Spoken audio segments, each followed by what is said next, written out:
What's going on, everybody? This is Sunaak here, welcoming you back to another draft analysis video, and this time it's actually going to be for the SQL, which is the doubles VGC league that I'm in for season 3. So I'm very excited because this time around it's actually 10 Pokemon instead of 8 compared to the TPL.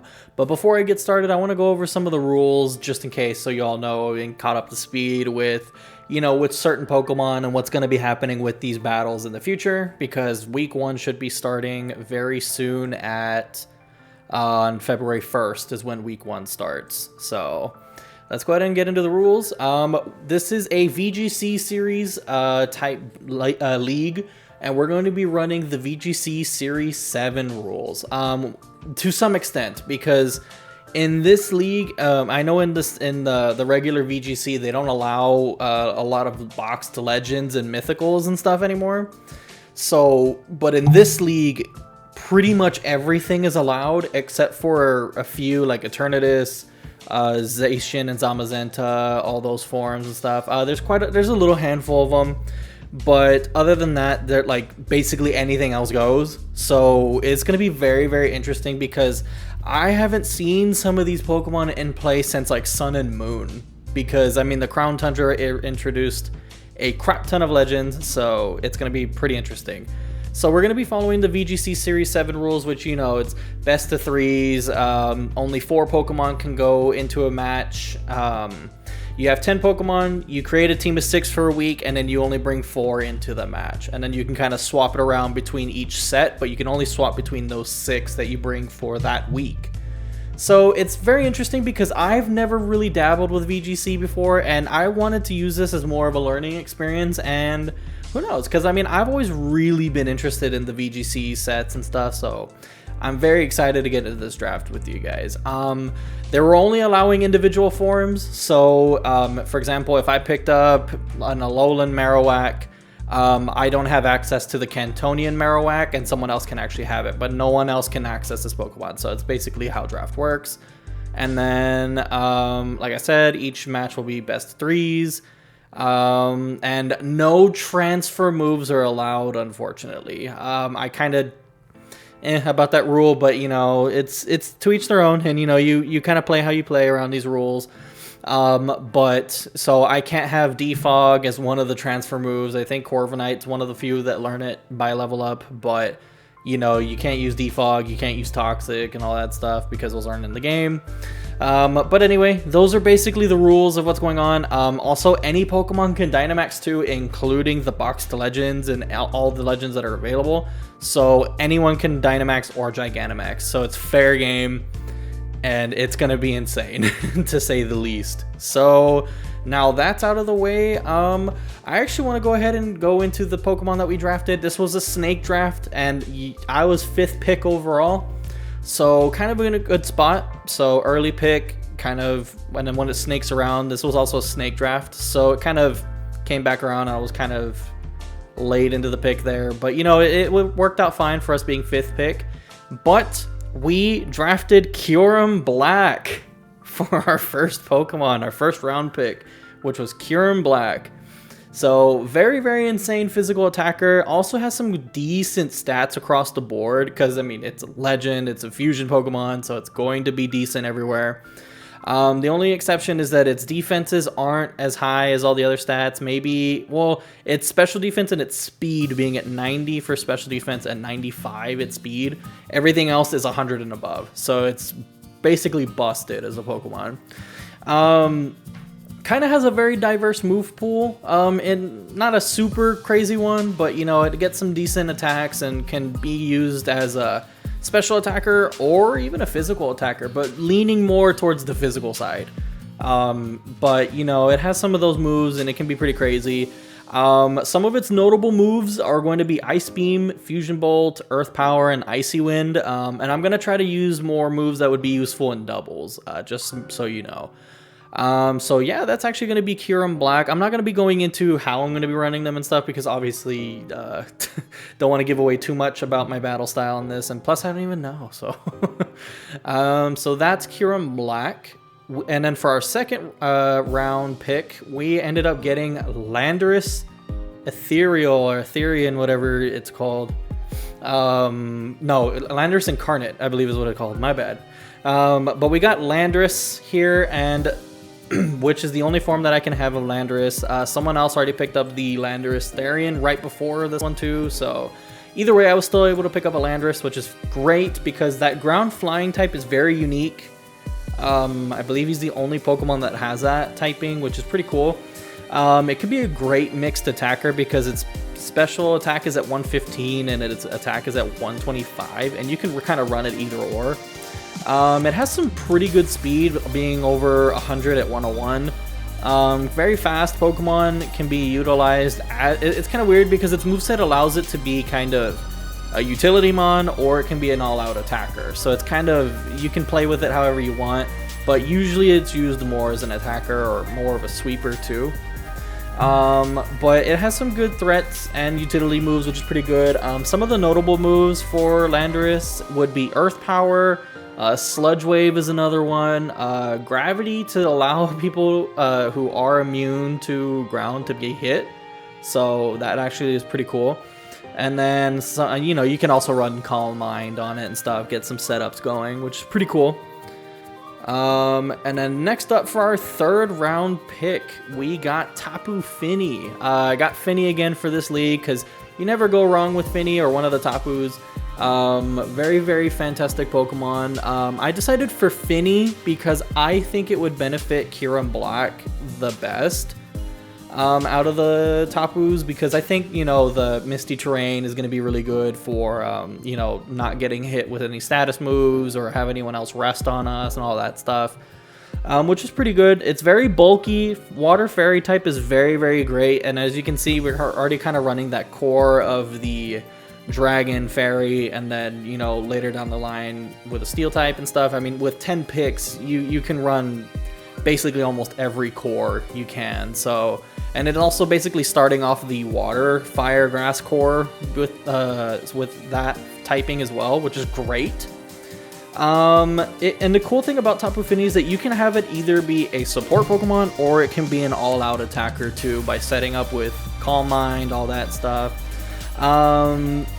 So that's actually pretty good. It pairs well with Kyurem Black, like I said. And then some of the notable moves that I wrote down for Fini would be Moonblast, you know, Nature's Madness is another one, especially in doubles, is really great. Heal Pulse is a good move because the doubles support, and then Haze is another good move too to kind of get rid of anyone setting up. So Fini's going to be a really good Pokemon all around. You can kind of play around with it, which is pretty good, and you can kind of mix and match however you want to run it. Our next pick for the fourth round is Celesteela, and to be honest, I'm surprised some of these Pokemon actually were late into this pick. Like how many Pokemon I picked up this late, and for what kind of Pokemon they are. So, kind of surprised I got Celesteela at fourth round. No one took this Pokemon because honestly, it is a giant wall with especially the stats that it's running. It's kind of crazy, and the typing with the Steel Flying, which is insane. I'm going to be flipping my notes, sorry, real quick, because I had some more notes about Celesteela here. Extremely bulky, and especially if it does happen to get a KO off, it does have that Beast Boost going off. That is the only kind of downside on it, is that that is its only ability. But, I mean, once you get it off, it's going to be kind of insane, depending on whatever your highest stat is, which usually will be one of the defenses.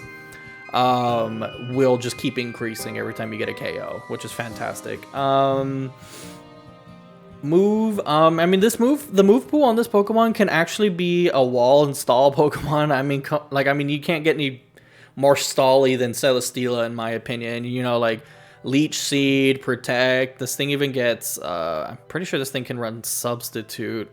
Yeah, it can run Substitute. This thing can get pretty disgusting when it comes to the walling potential.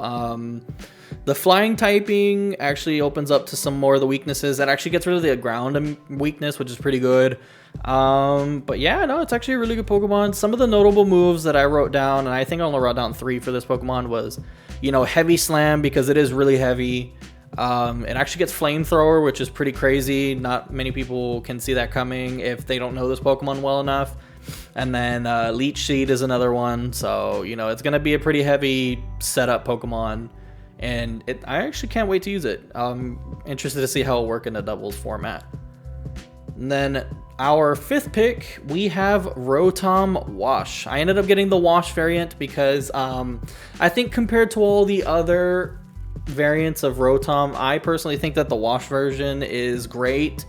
Other than that, I think the Heat version is as good as well, but I think personally I like the Wash one better when it comes to doubles, because you can kind of run it very bulky. It's another very bulky offensive Pokemon. You can even have it be a utility Pokemon too, by getting some of the status moves going off, like Thunder Wave, Will-O-Wisp. You can even get Trick going on too, which is pretty insane. There's some moves that you can have some pretty dumb shenanigans going on with Rotom Wash here, and I mean, especially with the bulkiness that it's got going on with its 107 defenses in both stats, which is pretty great, and it has 105 special attack, which is nothing to sneeze at, to be honest. So it's just pretty good on that. So it can be choiced. You can usually run leftovers on this thing, which for more of that survivability, which is pretty good.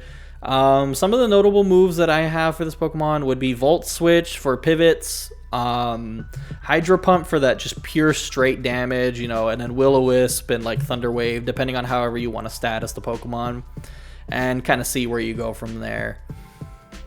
And then for our 6th pick, I ended up picking up Serena because honestly, it was another Pokemon that I had in the TPL League as well, that I thought could also be a really good kind of cleric Pokemon as well. Its ability Queenly Majesty, which is really good and useful for protecting against priority moves and without having to set up a psychic terrain or anything like that too. You know, it's a very good physical attacker, has some decent defenses, being at 98 for both, and then its base 120 with its physical attack, so it's a really good physical attacker on that end. Let me see what else I have. It's like I said, it's a good cleric and a hazard removal. Even though hazards are not very common in VGC and doubles, you still have that option just in case if you know your opponent's going to be setting up some of those type of things, which is pretty good. You know, it's better to have it than not have it in the end. So it's a pretty good Pokemon. Some of the notable moves that I have for Serena would be U-Turn for pivoting, you know, Aromatherapy for that cleric, Power Whip for just pure grass damage, and then, you know, Rapid Spin because, you know, hazards if there happen to be any. But, you know, you barely will see that going on. Next up, we have our round 7 pick, which is the Alolan Marowak. Honestly, one of my favorite Pokemon, to be honest. I saw that it was there. I believe when Sun and Moon were out, I dabbled a little bit in doubles, and I saw people usually use Alolan Marowak in doubles, which is pretty good. It has some good potential to be kind of like a sweeper Pokemon if you're not paying attention to it. And it has some pretty good moves, especially with Gen 8 coming in, being, you know, like Poltergeist is another good move. Especially with that great offensive typing being the fire and the ghost typing. Not greatest defensive wise, but you know, it still has some pretty good offense, which is good. It's has some good abilities, you know, Rock Head, Lightning Rod for that electric immunity, Cursed Body if you want to try to, you know, take your chance on getting a move disabled that your opponent is like sweeping with, but you know, it won't be too useful on that end. But you know, Lightning Rod and Rock Head are pretty good, which is amazing. I love those two abilities, and you know, you have basically a good solid physical threat here with its attack stat being at 80. Not the greatest, but you know, especially with some of the moves that it can run though, which is pretty crazy. It has some pretty high hitting damage moves. You know, some of like some moves I have written down are like Flare Blitz being at what, 120, Poltergeist being at 110, Earthquake at 100. You know, it has some pretty good moves physically that it can utilize that attack stat with. And that's basically it for Alolan Marowak. You know, scary physical threat that I would like to kind of have on the team. And then for our 8th round pick, I kind of picked up Obstagoon because I saw that it was there. I know it has some shenanigans that it can do. Kind of a pick that I wasn't 100% sure on, but you know, I picked it up because I've seen some people use it in doubles as well. It can be another sweeper if you need be, you know, the dark and normal type, kind of setting up for the, you know, the psychic fighting dark core. Like again, I had Lola Marowak and Serena for the water fairy and the water, grass, and fire. So we're really already running down through all these cores, which is pretty cool. You know, it has some decent stats across the board, maybe except for special attack being at 60. But, you know, its highest stat being at 101 defense. It can be pretty bulky in that regard. Just be careful of fighting type moves. You know, it has some pretty good speed at being at 95, which is good. And its attack at 90 and at 93 HP is not too bad. You know, it's kind of all around the board there. And, you know, the main notable abilities that it gets, you know, it's kind of like Guts to boost if you ever get statused. And then, you know, Defiant, if someone happens to lower your stats, you're getting boosted by 2, which is pretty good. So some of the notable moves that I have for Obstagoon, you know, will be Facade, Knockoff, Close Combat, and even Switcheroo if you ever want to kind of, you know, run some of the orbs and change out with your opponent, try and kind of do stuff like that. And, you know, that's really it. It's going to be kind of some... I'm kind of iffy on Obstagoon, never really used it too much, so it's going to be kind of interesting to see how he would do in a doubles format, in my opinion. For round 9, we actually have a pretty good Pokemon. I honestly really love this Pokemon, especially for what it is and what it can do. I got Silvally for number 9, which is actually pretty, like, great. But I mean, to be honest, there were so many good Pokemon, and I think 160 total picks. So anyone could build a team around anything around this thing, or in this league. So, you know, people were kind of picking up, and no one was really kind of sniping each other, maybe except for the legends. But as far as like normal Pokemon were going, everyone like was just getting their own stuff and going on, and like no one really sniped anything, which is very interesting. So, you know, Silvally, you can't go wrong with its ability. The RKS system, you know, can be practically any typing that you want it to be.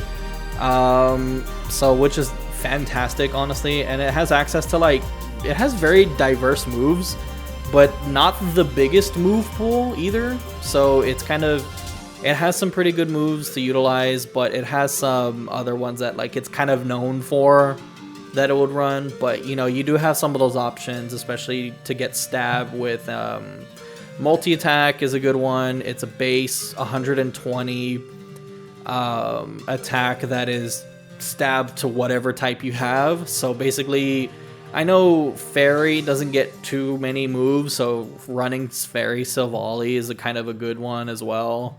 But I mean, with base 95 stats across the board, you can kind of make this thing whatever you want.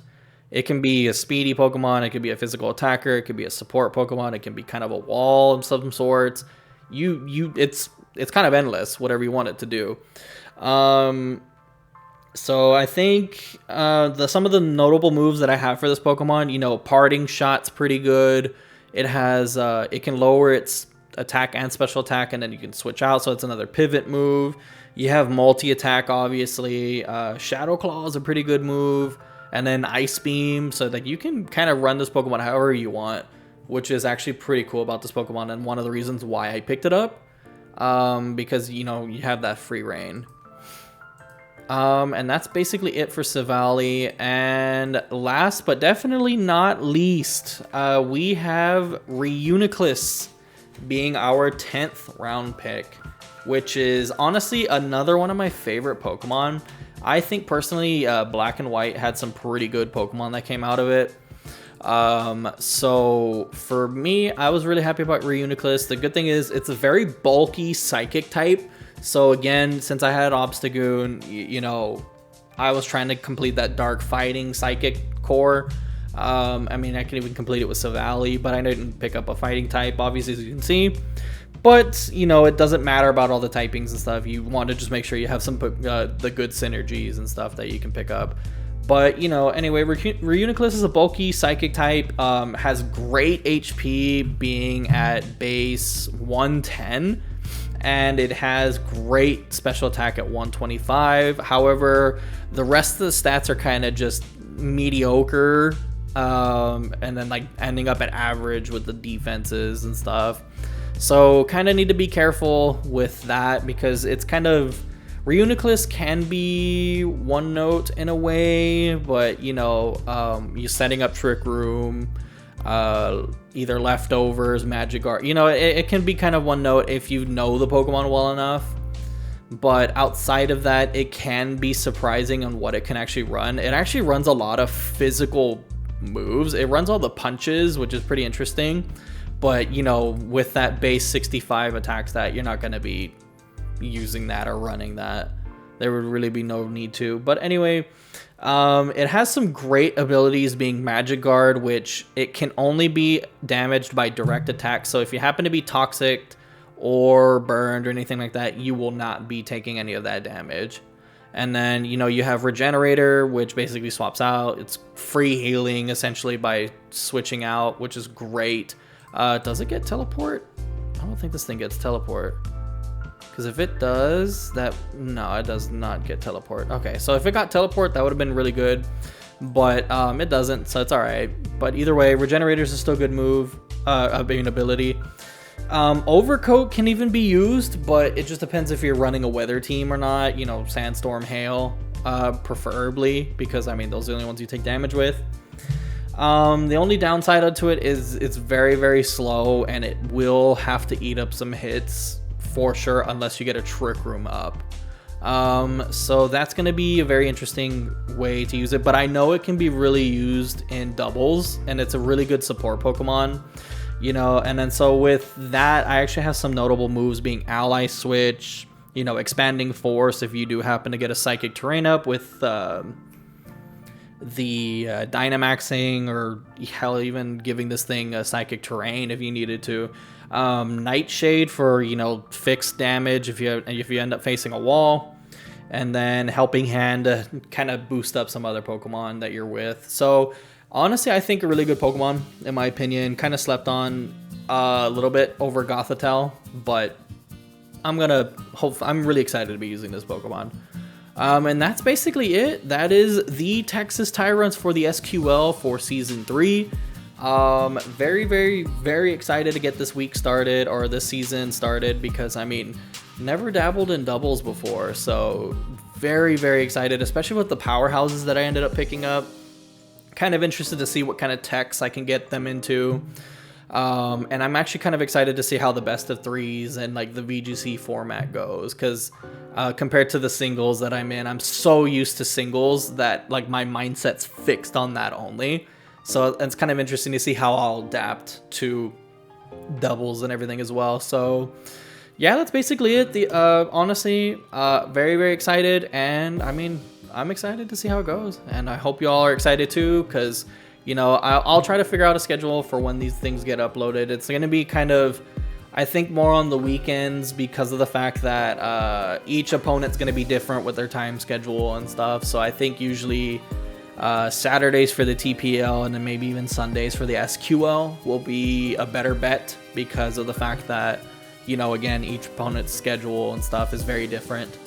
But anyway, that is the team for the Texas Tyrunts, and that's going to be the end of the analysis. And if you guys are excited, please let me know down in the comments below what you all think about the team. If there's any, maybe even some suggestions if you want, or any kind of ideas that you have, let me know. And if you all are excited, show it down below too. If you guys are new, subscribe, hit that like button, you know, the shenanigans.